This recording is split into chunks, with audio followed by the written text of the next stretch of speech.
तो दोस्तों, टाइगर श्रॉफ की लेटेस्ट मूवी बागी 4 रिलीज हो चुकी है। एक ऐसी फिल्म जिसका मेन कैरेक्टर बहुत ही पावरफुल है और वो अपने प्यार या परिवार को बचाने के लिए किसी भी हद तक गुजर जाता है। फिल्म की स्टोरी एक साउथ की मूवी को देखकर और बॉलीवुड के कुछ पुराने फंडों को जोड़कर बनाई गई है, जो कि कुछ लोगों को अच्छी लगेगी और कुछ को बुरी। लेकिन 200 रुपए की टिकट से 2000 के मजे की उम्मीद करना और फिल्म में लॉजिक या परफेक्शन ढूंढना गलत है।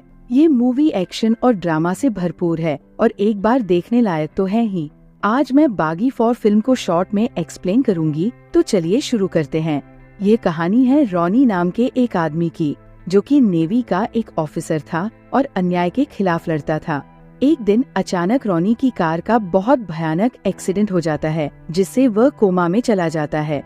फिर 7 महीने बाद उसे होश आता है और तब रॉनी इस गम में डूब जाता है कि उस कार एक्सीडेंट में उसकी गर्लफ्रेंड अलीशा मर गई और इस दुख की वजह से वो काफी गुस्सैल होकर सबसे लड़ाई झगड़ा करने लगता है। लेकिन रॉनी के बड़े भाई जीतू का ये कहना था कि अलीशा नाम की कोई लड़की उसकी जिंदगी में कभी थी ही नहीं। उसे डॉक्टर कहता है कि उस एक्सीडेंट की वजह से रॉनी का ब्रेन डैमेज हो गया है और उसे दिमागी भ्रम हो रहा है। पर रॉनी ये बात नहीं मानता। वो बोलता है कि अलीशा सच में थी और वह उसे कभी भूल नहीं सकता। रॉनी का ध्यान उस बात से हटाने के लिए जीतू उसके पास एक कॉल गर्ल को भेजता है, जिसका नाम था ओलिविया। रॉनी उससे दोस्ती कर लेता है और उसके साथ थोड़ा टाइम स्पेंड करता है, जिससे उसे अच्छा तो लगता है, लेकिन फिर भी वो अलीशा को भूल नहीं पाता। फिर एक दिन घर की एक फोटो फ्रेम में, जिसमें पहले रॉनी और अलीशा की फोटो थी, उसमें अब जीतू आ जाता है। ये देखकर रॉनी को लगता है कि उसके भाई ने जानबूझकर वो फोटो बदली है ताकि वह अलीशा को झूठ साबित कर सके। इसलिए रॉनी जीतू को मारने लगता है, जिसकी वजह से पड़ोस वाले पुलिस को बुला लेते हैं। लेकिन रॉनी पुलिस पर भी हाथ उठा देता है। तब एसीपी उसे अरेस्ट कर लेता है और जीतू से पूछता है कि ये मैटर क्या है। जीतू पुलिस को बताता है कि उसका भाई बीमार है और वह एक काल्पनिक लड़की के प्यार में पागल हो गया है। लेकिन रॉनी ये बोलता है कि अलीशा सच में थी, क्योंकि अगर वो नहीं होती तो उसकी कब्र भी नहीं रहती। तब एसीपी उस कब्र को देखने के लिए रॉनी के साथ एक कब्रिस्तान जाता है। लेकिन रॉनी पुलिस को जो कब्र दिखाता है वो अलीशा की नहीं थी, बल्कि किसी बूढ़ी औरत की थी, जिससे पुलिस भी ये मान लेती है कि उसे दिमागी भ्रम हो रहा है। पर रॉनी इसे अपना भ्रम नहीं मानता। उसे लगता है कि सब झूठ बोल रहे हैं, क्योंकि उसके दिमाग में अभी भी सारी यादें ताज़ी थी। वो 1 साल पहले अलीशा डिसूजा नाम की एक लड़की से मिला था, जो कि डॉक्टर थी।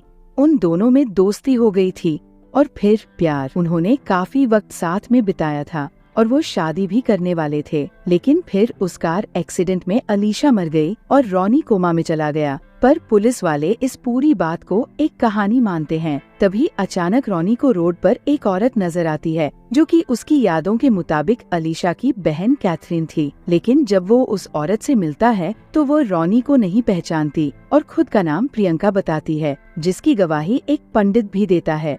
पर रॉनी को अभी भी यही लग रहा था कि सब मिलके उसे बेवकूफ बना रहे हैं। तब वो एसीपी इस मामले की पूरी इन्वेस्टिगेशन करता है और एक्सीडेंट से पहले रॉनी की कार का सीसीटीवी फुटेज देखता है, लेकिन उसमें कोई लड़की नहीं थी। फिर पुलिस वाले उस घर में भी जाते हैं, जो कि रॉनी के हिसाब से अलीशा का था, पर वो घर एक सुनसान खंडर जैसा था। इसके अलावा रॉनी के एम्बुलेंस ड्राइवर ने भी एक्सीडेंट के बाद किसी लड़की को नहीं देखा था। इन सब सबूतों की वजह से वो एसीपी रॉनी को पागल मान लेता है और क्योंकि उसने पुलिस पर हाथ उठाया था, इसलिए वो उसे जेल में डाल देता है, जहां रॉनी को अब खुद पर थोड़ा डाउट होने लगता है और इससे उसकी तबीयत खराब हो जाती है। तब पुलिस स्टेशन में वो लड़की ओलिविया आती है और रॉनी की बेल करा के उसे घर ले जाती है, जहां वो रॉनी को दवाई देने के लिए एक चिट्ठी निकालती है। पर उस कागज को देख के रॉनी को अलीशा की बनाई हुई एक ड्राइंग याद आ जाती है, जिसे उसने मोड़ के घर की एक फोटो फ्रेम के पीछे फेंका था। इसलिए रॉनी वह ड्राइंग को देखने के लिए अलीशा के उस सुनसान घर में पहुंच जाता है, जहां उसे वह फोटो फ्रेम दिख जाती है। लेकिन जब वह उस फेंकी हुई ड्राइंग को देखने के लिए आगे बढ़ता है तो उस घर में बहुत सारे मास्क वाले गुंडे आ जाते हैं और उस फ्रेम को बंदूक से उड़ा देते हैं। रॉनी ने कुछ टाइम पहले उन लोगों से पंगा लिया था, इसलिए वह उसे यहाँ मारने आए थे। पहले तो रॉनी को लगता है कि वह लोग सिर्फ उसका वहम है, लेकिन जब वो लोग उस पर हमला करते हैं और रॉनी का खून निकलता है तो उसे एहसास होता है कि सब कुछ बिल्कुल असली है। इसीलिए वो उन सब मास्क वालों से लड़के उन्हें मार देता है। उस लड़ाई में एक दीवार टूट जाती है जिसके पीछे एक पेंटिंग रखी हुई थी। वो अलीशा की बनाई हुई पेंटिंग थी जिसमें रॉनी उसके साथ था और उस पेंटिंग को किसी ने जानबूझकर छुपा दिया था। इससे रॉनी को समझ में आता है कि उसे हेलुसिनेशन नहीं हो रहा है, बल्कि सब उससे अलीशा के बारे में झूठ बोल रहे हैं। यहाँ तक कि उसका भाई भी इस नाटक में शामिल है और इस गेम के पीछे किसी बहुत पावरफुल आदमी का हाथ है जिसने सीसीटीवी फुटेज बदला और साथ में डॉक्टर और कैथरीन से झूठ बुलवाया और उन मास्क वालों को भेजकर उस पेंटिंग को मिटाने की कोशिश की। तब रॉनी सच का पता लगाने के लिए जीतू के पास जाता है, लेकिन उसका भाई घर पर नहीं था और उसकी अलमारी में बहुत सारे पैसे और एक गन रखी हुई थी, जिसे देखकर रॉनी को लगता है कि जीतू ने किसी के लालच में आकर उससे झूठ कहा था। फिर जब रॉनी उसे कॉल करता है लेकिन उसका भाई कॉल नहीं उठाता, इसीलिए वह जीतू के फोन को ट्रैक करता है और उसे फॉलो करते हुए एक वीरान जगह पर पहुंच जाता है जहां पर किसी ने जीतू को बांध के लटका रखा था। रॉनी उसे बचाने जाता है तो जीतू उसे वहां से जाने को बोलता है और कहता है कि वह लोग बहुत खतरनाक है और उन्होंने उसे झूठ बोलने के लिए पैसे दिए थे। फिर वहां पर कुछ गुंडे रॉनी पे हमला करते हैं, लेकिन वो उन सबको हरा देता है। आखिर में उन आदमियों का लीडर पावलो जीतू पे एक जहरीले तीर से वार करके उसे मार देता है और वहाँ से भाग जाता है। और क्योंकि अब रॉनी का भाई मर चुका था, इसलिए वह इस मामले की सच्चाई जानने के लिए अपने डॉक्टर के पास जाता है, लेकिन उस डॉक्टर को भी किसी ने मार दिया था। तब रॉनी उस हॉस्पिटल के सीसीटीवी को चेक करता है जिसमें उसे वही आदमी पावलो अलीशा की बहन कैथरीन से बात करते हुए दिखता है। इसीलिए रॉनी कैथरीन के पास जाकर उसे थोड़ा डराता है और पूछता है कि उसने पुलिस के सामने उसे नहीं पहचानने का नाटक क्यों किया था। तब कैथरीन बताती है कि पावलो ने उसे धमकाया था और उससे भी पहले अलीशा को रॉनी से दूर रखने के लिए कहा था। तभी वहाँ पे पावलो और उसके साथी आ जाते हैं जो कि कैथरीन को मारने की कोशिश करते हैं। रॉनी उनसे लड़के कैथरीन को बचा लेता है, पर पावलो फिर से बच के निकल जाता है, लेकिन रॉनी को उसका फोन मिल जाता है जिसमें उसे ओलिविया के बहुत सारे कॉल दिखते हैं। इससे रॉनी को समझ में आता है कि ओलिविया भी उन लोगों से मिली हुई है और वह उससे प्यार का नाटक कर रही थी।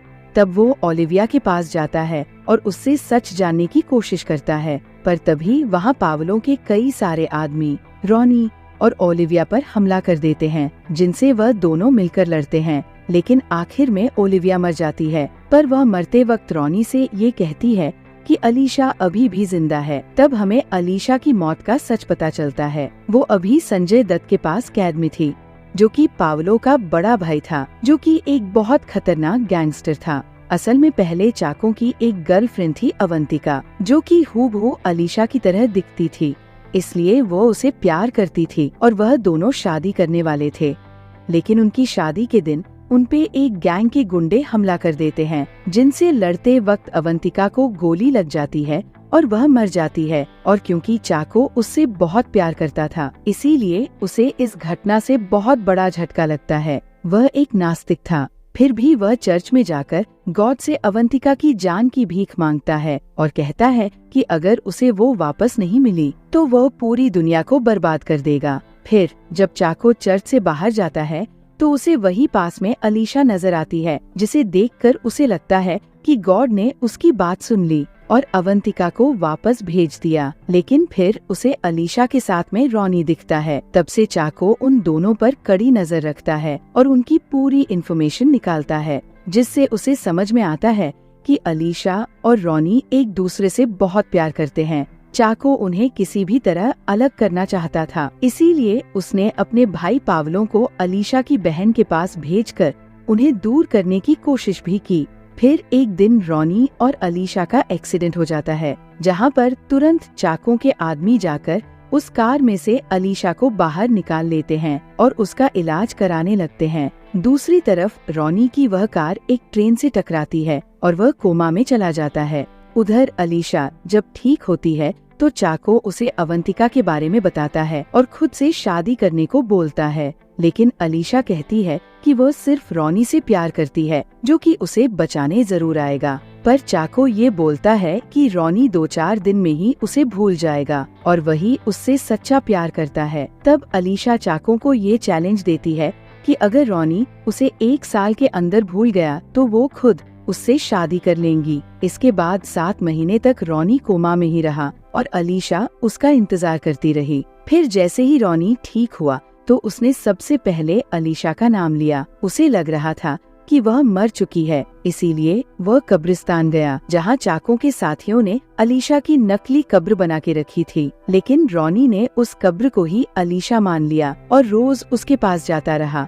इससे चाको को लगा कि उनका नकली कब्र वाला आइडिया काम नहीं कर रहा है और रॉनी अलीशा को भूल नहीं रहा है, तो उसने अब एक नई चाल चली और अलीशा के वजूद के सारे सबूतों को मिटा दिया और रॉनी को हेलुसिनेशन का मरीज साबित करने की कोशिश की। चाको उसे मारना नहीं चाहता था क्योंकि ऐसा करने पर अलीशा उससे शादी नहीं करती, इसलिए वह बस रॉनी के दिमाग से अलीशा को निकालना चाहता था। फिर उसके भाई पावलो ने ओलिविया को रॉनी के पास भेजा ताकि वह उसके प्यार में पड़ जाए और अलीशा को भूल जाए।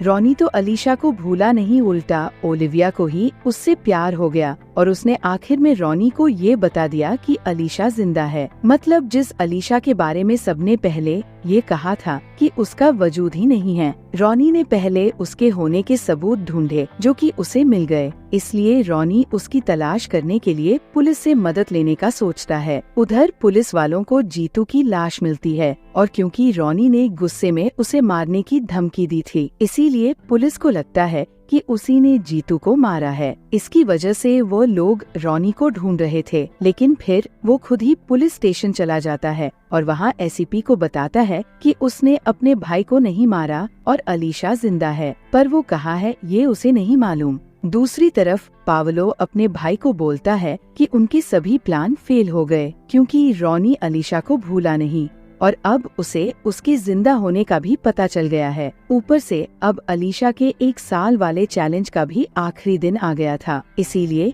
चाको उसे रॉनी और ओलिविया की नकली रोमांस वाली फोटो दिखाता है और अलीशा को बोलता है कि रॉनी उसे भूल गया है, वो किसी और से प्यार करने लग गया है। वो फोटो देखकर अलीशा को बहुत हैरानी होती है, लेकिन फिर भी वो उन्हें सच नहीं मानती और रॉनी से एक बार मिलने का फैसला करती है। तब चाको अपने भाई को रॉनी को लाने भेजता है जो कि अभी पुलिस स्टेशन में था। फिर पावलो वहां जाकर एसीपी को बहुत सारे पैसे देता है और उससे रॉनी की मांग करता है, पर ये तो रॉनी के लिए उल्टा खुशी की बात थी क्योंकि उसे इतना तो समझ में आ ही गया था कि अलीशा अभी पावलो के कब्जे में है, इसलिए वो अपनी गर्लफ्रेंड तक पहुंचने के लिए खुद ही सरेंडर कर देता है और उन गुंडों के साथ उनके अड्डे पर चला जाता है। रास्ते में पावलो रॉनी को बोलता है कि उसे अलीशा के सामने ये नाटक करना होगा कि वह उसे प्यार नहीं करता, नहीं तो वो अलीशा को मार देगा। फिर वहाँ पहुँचने के बाद अलीशा रॉनी से मिलने आती है और बोलती है कि उन लोगों ने उसे रॉनी की एक दूसरी लड़की के साथ तस्वीर दिखाकर उसे बहकाने की कोशिश की। तब रॉनी उसे बोलता है कि वो सब सच है, जिससे अलीशा का दिल टूट जाता है और वह चाको से शादी करने के लिए तैयार हो जाती है। फिर वो वहाँ से चली जाती है और तब पावलो रॉनी को बोलता है कि अब वह अलीशा को तो छोड़ देगा, पर उसने उन्हें जो परेशान किया है इसकी वजह से वह उसे तड़पा के मारेगा। इसके बाद पावलो अपने आदमियों को रॉनी को टॉर्चर करने को बोलता है और खुद वहाँ से चला जाता है। फिर वो गुंडे जैसे ही रॉनी को मारना शुरू करते हैं तो उन सबको रॉनी बुरी तरह मार देता है। इसके बाद वह पावलो के पास जाता है और उससे लड़के उसे भी खत्म कर देता है। उधर एक चर्च में अलीशा और चाको की शादी हो रही थी, तभी वहाँ रोनी आ जाता है और उन्हें रोक देता है। तब वहाँ चाको के कई सारे गुंडे उस पर हमला कर देते हैं, जिनसे रॉनी अकेला लड़ता है और उन पर काफी भारी पड़ता है। इसी बीच चाको को ये पता चलता है कि उसका भाई मारा गया, जिससे गुस्सा होकर वो उस लड़ाई में उतरता है और रॉनी को बहुत मारता है। तब वहाँ अलीशा आती है, जिसे चाको एक गन देकर बोलता है कि वह रॉनी को मार दे क्योंकि उसने उसे धोखा दिया है, लेकिन अलीशा को उस पर यकीन था। इसीलिए अब अलीशा रॉनी का हौसला बढ़ाती है। तब वो उठकर चाको से लड़ता है और उसे पीट पीट के हरा देता है। आखिर में चाको को ये लगता है कि उसकी प्रेम कहानी अधूरी रह गई और रॉनी और अलीशा एक हो गए। इसलिए वह गुस्से और जलन में उन दोनों को मारने की कोशिश करता है, पर तभी उस चर्च का क्रॉस और स्टैच्यू उस पर गिर जाता है, जिससे चाको मर जाता है। तब रॉनी और अलीशा उसे उसकी गर्लफ्रेंड अवंतिका के बाजू में दफन कर देते हैं, जहां उनकी अधूरी प्रेम कहानी मरने के बाद पूरी होती है और आखिर में अलीशा और रॉनी शादी कर लेते हैं। तो दोस्तों, ये थी बागी 4 मूवी की एक्सप्लेनेशन। अगर आपको ये वीडियो अच्छी लगी हो तो इसे लाइक और शेयर जरूर करिए।